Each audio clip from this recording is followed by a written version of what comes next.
Closed doors, I'm a fool for your love.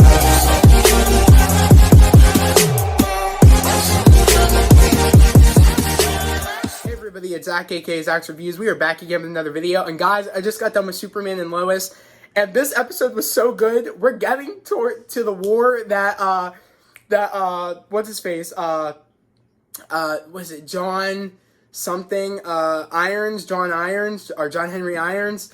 Literally, the war he's been telling everybody and warning everybody about that happened on his Earth. It's happening here now. We're getting to the point, and I'm so excited. We found out there was a lot of like holy shit moments in this episode. This by far might be the best episode of the season so far, or one of the best episodes of the season. This whole season is great. I love this show so much.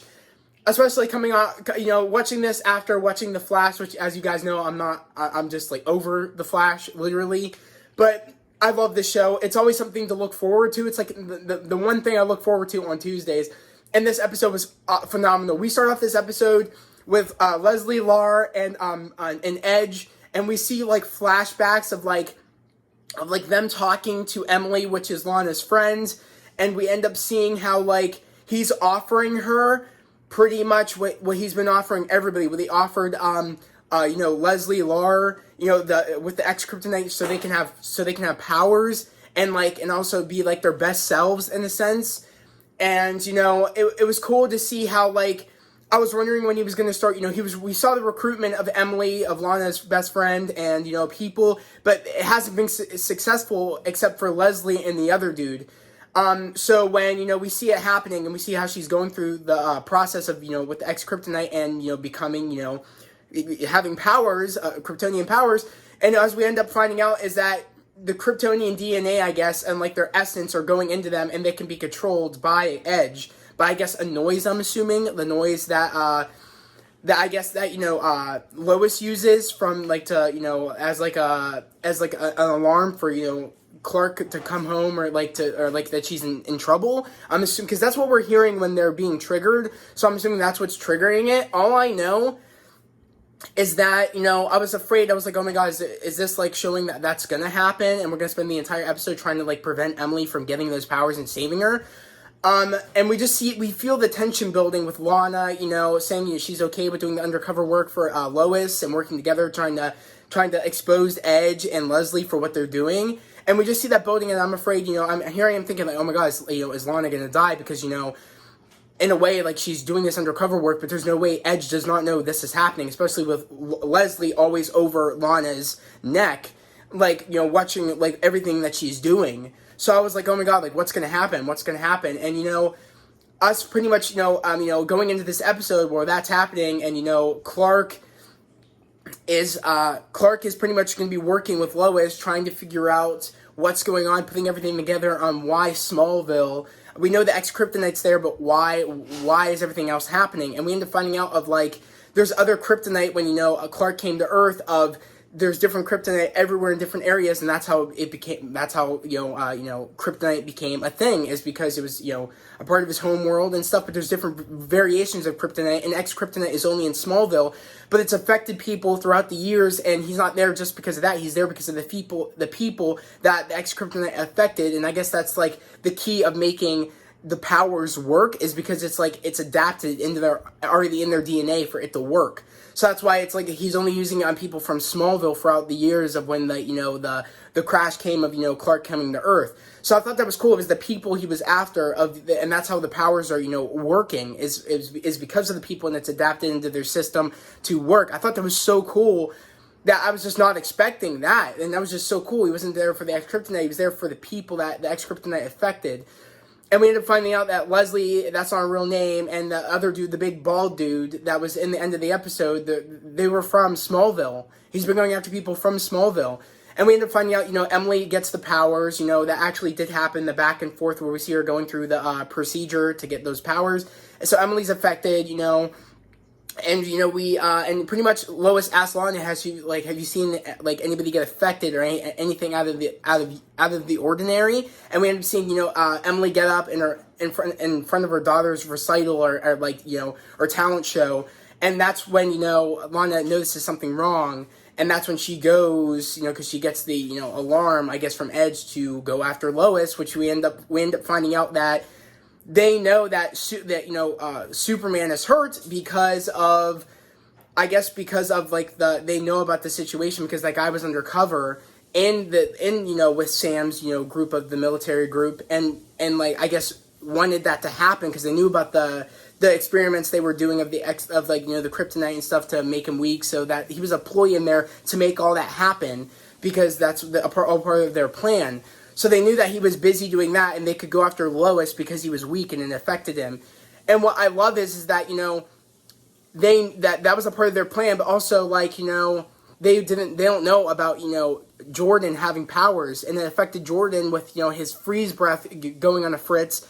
And Jordan, when it ends up happening in school when he's with Sarah, and they're working on he's working with her on her song for the talent show, and he ends up sneezing, freeze breath literally all over his hand, and he calls Clark with the lighter alarm, and and gets him there, and they end up going, and he ends up being sick. But he's not able to breathe because the kryptonite's affecting his lungs, and he has to get it burned out of him from the Fortress of Solitude. While Sam's trying to figure out, it was a what did he say? He said it was a prototype. It's never been tested. We just made it just in case, meaning that Sam has been on edge ever since John came, saying Superman's going to become bad. He's gonna join the army when he finds out there's family and from Krypton still alive. He's going to take their side, and that pretty much put him on the edge to do something like that, to make prototype weapons, to to make Superman weak. And that's pretty much the point of this episode, is seeing that he has been on edge ever since John said Superman's going to turn. And we really see that on how Jonathan was talking to him, saying I would trust my family. I wouldn't let anything come between any of us, that I wouldn't trust them, that I wouldn't try to hurt them. And how you say I'm like you, but I'm not like you.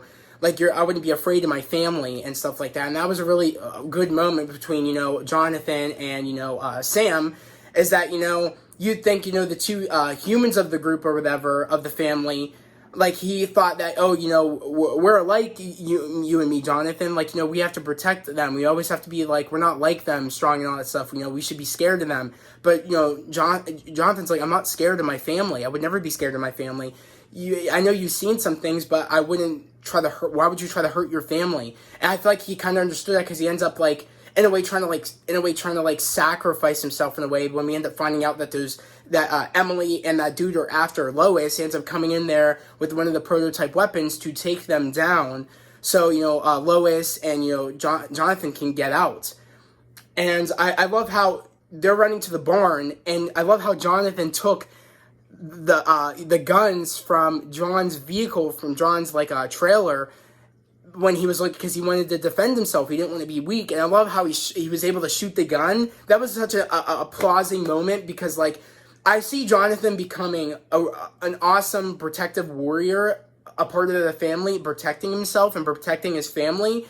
And I love that. I love how he's like Sam, but not scared of the family. He would never be scared of the family. He would never doubt how Clark, he would never think that Clark, his dad would turn bad, and and never be scared of that, and always try to defend and help. Unlike Sam being afraid and everything, because Jonathan called Sam a coward, and he kind of was until that moment. And I'm happy that kind of he learned from Jonathan, saying I shouldn't be afraid of of my fears of something like that happening. I know you would never do that, and I'm hoping Sam can learn that over time. It looks like he did learn that, and he's going to be staying. And because he says at the end of this episode that Smallville is my main priority, and you guys. And Lois is that war that John was talking about, I think it's here, which it is here, because we end up finding out that what's his face, Lana's husband, I forget his name right now. Beth, what's Lana's husband's name? I forget. No, it's I forget his name. I think it's I always forget his name. What is it? Let me look it up. Superman and Lois.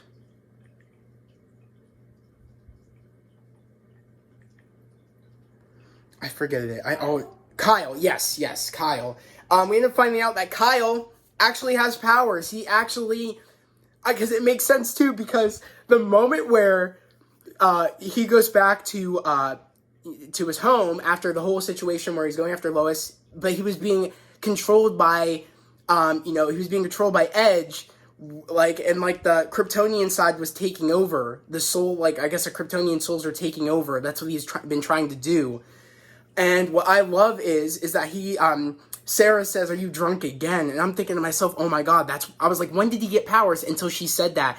He got powers right after he ran into Leslie, and Leslie said, "Oh, we offered you, we told."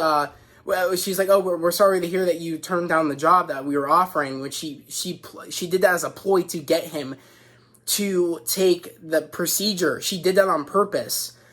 And that's when he did it. When he promised Sarah that he would be there for the auditions for the talent show.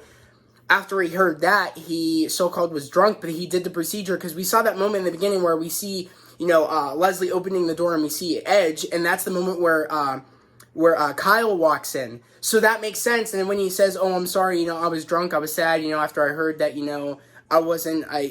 that your mom didn't tell me about the job," or whatever, or something. He said something to her about that. But so-called drunk, he was sort of recovering from the procedure.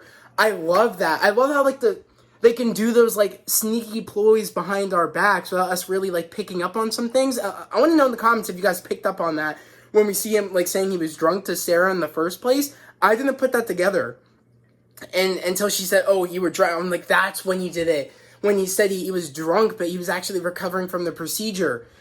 I just love this show. The sneak attacks just work so well, and it keeps you on your feet.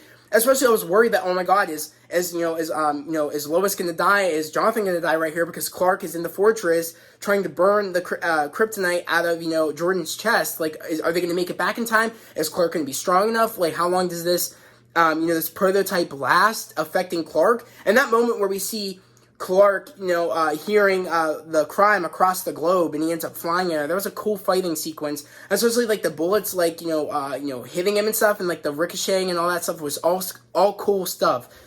But I love I was wondering, I was like, why is he breathing weird? What's going on with him? And then when he goes home and you see all the bullet bruises, that was such a sick moment.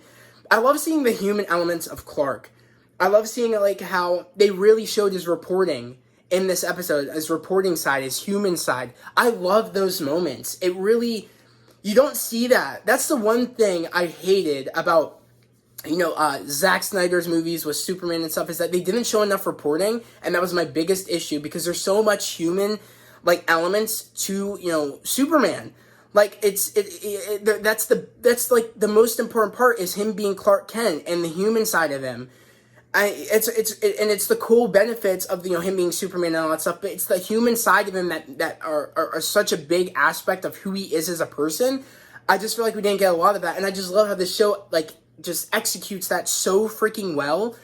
This show is just phenomenal, and I just love this show. The acting all around is phenomenal. The cast is amazing. I can't wait to see if John, Irons comes back in this season. I also don't know how many more episodes we have. I just don't want this season to end at all. I just want to keep going. I wish we would just have a season 2 right away. I just don't want to go on break. I love this show. I was my sister can vouch for me. I was on the edge of my seat the entire time, screaming at the screen oh my God, what's gonna happen? What's gonna happen? I love this show so freaking much. Just a phenomenal episode. This episode by far had me on my feet the entire time. And I just love the moments how, how Lois is doubting herself of how she's being able to protect, Jordan and Jonathan. She's just doubting herself and all that. And I love the moment with, Jonathan and, Lois, how and how he's she's I can protect you guys. He's that's just being a part of, the super family, is, those moments that we just have to work together and stuff like that. I love that. How they're fighting through this as a family. I just love it. It's just great. But I can't wait to hear what you guys thought about this episode. I just thought it was great. And also, we have to talk about the end sequence where, we kind of I don't know if all of us thought why didn't Edge give himself powers? That made sense. A person like that would want to give himself powers if he could, but he did. And I love how I guess I guess, Clark's brother, I guess, I'm assuming, like, from Krypton, I guess the soul of him. I don't know much about that. But I'm interested to know if you guys can give me some information on that, if that's who that is, because we don't know who it is, at least I don't know who it is. But if you guys have a name for who that might be that took over Edge's body, I guess, in a sense, I'm curious to know. But we're going to get some backstory of, I guess, how that happened to him, and I guess how this all came to be, because I think the war is actually happening in the next episode, or if not, like, it's the start of it, like, the start of the whole, I guess, because we saw, like, people flying around Smallville and stuff in the next episode. I'm just curious to know what's going to happen in the next episode. I'm really excited. But I can't wait to hear what you guys thought about this episode. Again, if you're new to the channel, please subscribe to the channel, put on those notifications, like this video. I would love to have you guys here, part of this family. We are literally at 300 and I think 13 subs. I really want to get to 400. That's my new goal, guys. Also, I really want to, I'm going to go on Instagram Live later to talk about Loki tonight and what my speculations are, and I really want to talk to you guys on what your, like, theories and speculations are. It sucks because, you know, my sister looked it up. We're only going to get 1 episode tomorrow. So many people were saying we were going to get 2 episodes. I'm kind of annoyed because I feel like we're going to be going through that struggle again of getting short episodes and having to wait each week on Wednesday to get another short episode. That was my main issue about all the Marvel stuff we've been getting on Disney Plus, is that they're really short, and it's just you want more, and you kind of wish that they were just bingeable. But I understand what they're trying to do. They don't want people jumping off the platform too soon. They want to keep them really, like, you know, paying to be on the platform and stuff to watch this content. So I understand what they're trying to do. I just hate it. I wish they would just make it bingeable, but I understand they're doing it from a business point of view. But again, I'm going to start my live soon. So again, subscribe to my, or go follow my Instagram. It's going to be in the description down below. But without further ado, I'm going to end this video here. I hope everybody has a great day, a safe day. I'll see you guys next Tuesday. Peace.